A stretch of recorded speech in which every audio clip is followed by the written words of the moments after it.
Welcome to my channel. We have already studied about the phenomena of reflection in which light strikes a surface, bounces back into the same medium.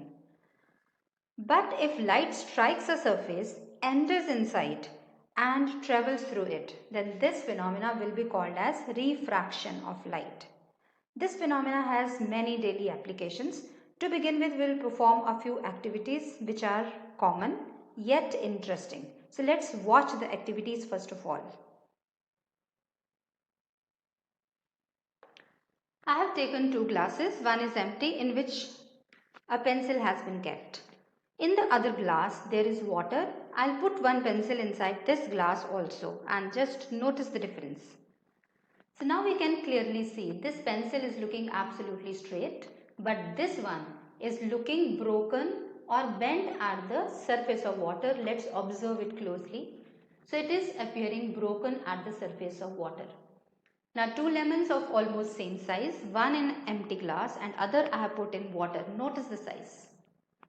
Not only this lemon is looking bigger, but also its shape is also looking oval or elongated. So both these phenomena are due to the refraction of light that we are going to study. Let's see one more activity.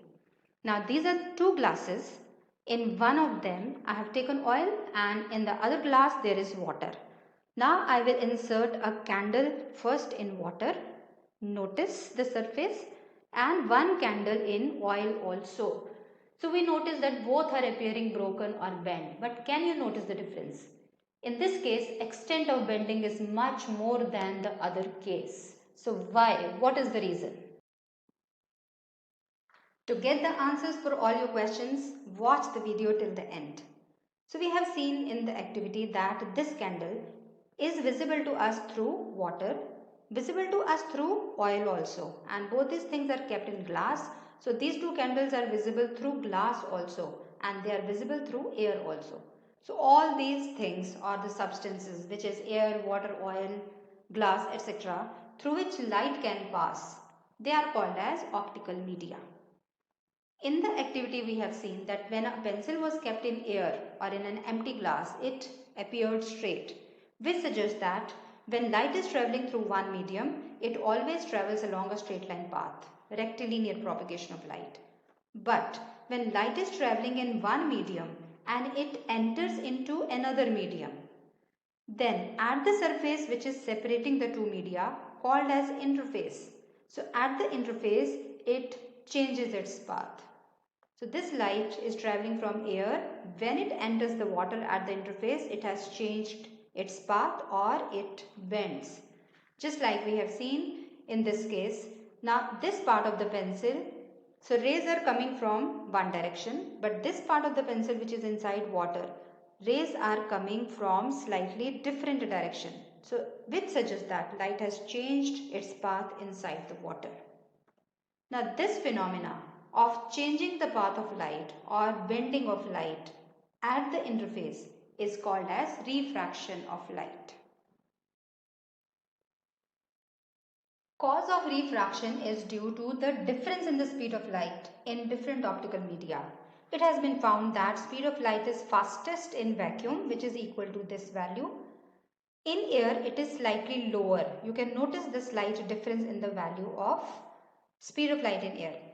Now approximately for vacuum we take speed of light equal to 3 into 10 to the power 8 meter per second, and for speed of light in vacuum symbol c is used.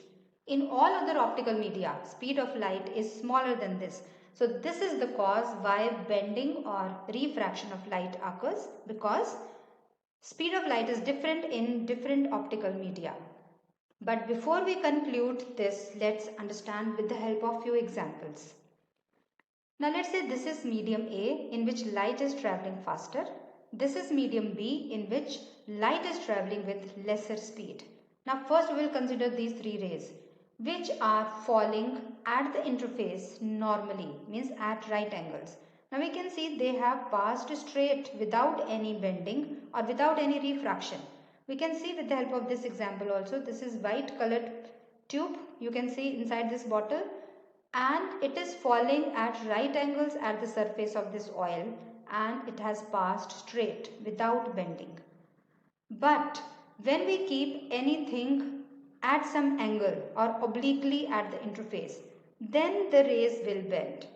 So if the rays are falling normally at the interface, there will be no refraction, and if the rays are falling obliquely at the interface, then refraction or bending will be there. So we'll understand this with the help of an example. First of all, imagine you and your friend holding hands and running fast. Let's assume you are running very fast and with the same speed, and suddenly, without any warning, all of a sudden your friend slows down. What will happen to you? Just imagine yourself in that situation and tell what will happen to you if you are running very fast along with your friend and your friend suddenly stops. Let's understand with this example now. These are the 7 friends holding the hands tightly and running straight with very high speed. Suddenly this one child slows down all of a sudden. Then this boy will be pulled towards this because they are holding hand. Then this will be pulled towards this will be pulled towards this, and this will be a chain reaction. All the boys will be pulled in one direction. So their path will change. So same thing happens when light falls obliquely at the interface. Now consider the 3 rays again. Out of the 3 rays, this ray will reach the interface first of all, and its speed will slow down first of all. Right? Let's first take this case. In this case, all the 3 rays are touching the interface at the same time. So all of them will slow down at the same time. So all will slow down, but their path will not change. They will keep moving along the same path. So no bending, no refraction. But in this case, this ray has touched the interface first of all. It will slow down. Rest will keep moving with the same fast speed. As a result, all other rays will be pulled towards this one. So their path will change or they will appear bent and refraction occur. It is now clear that for refraction to occur, there should be difference in the speed of light in different media, and light must fall obliquely at the interface. There is one more very interesting phenomena. A ray of white light is made up of 7 different rays, and these 7 rays have different colors and different wavelengths. Their colors are violet, indigo, blue, green, yellow, orange and red, and we can remember them with the help of this acronym WIBGYOR. Out of these 7 colors, violet color has the smallest wavelength, while red color has the largest wavelength. And according to this formula, speed is equal to frequency multiplied by wavelength. And we know that frequency of a wave depends upon its source, it does not change. Rest of the two things are proportional to each other. So as violet color has smallest wavelength, so it is the slowest. Red has largest wavelength and it is the fastest. To understand the next concept, we will consider this example. This is a river in which water is flowing very fast and 2 boys are swimming across the river, and these are their target positions where they want to reach. But obviously, because flow of water is very fast, they will never be able to reach at these positions, but they will be displaced slightly in the direction of the flow of water. Now red boy is a very fast swimmer and violet boy is a very slow swimmer. Now can you guess who will be displaced more from his target position? So it is quite obvious because red is moving very fast. So his displacement from this position will be very less, while the displacement of the violet from his target position will be more. He will reach at the further end as compared to the red one. So we'll apply the same example here, though the reason is the Fermat's principle, but this example can easily explain the reason. As violet colored ray is moving slowest, so in this case bending or displacement will be maximum.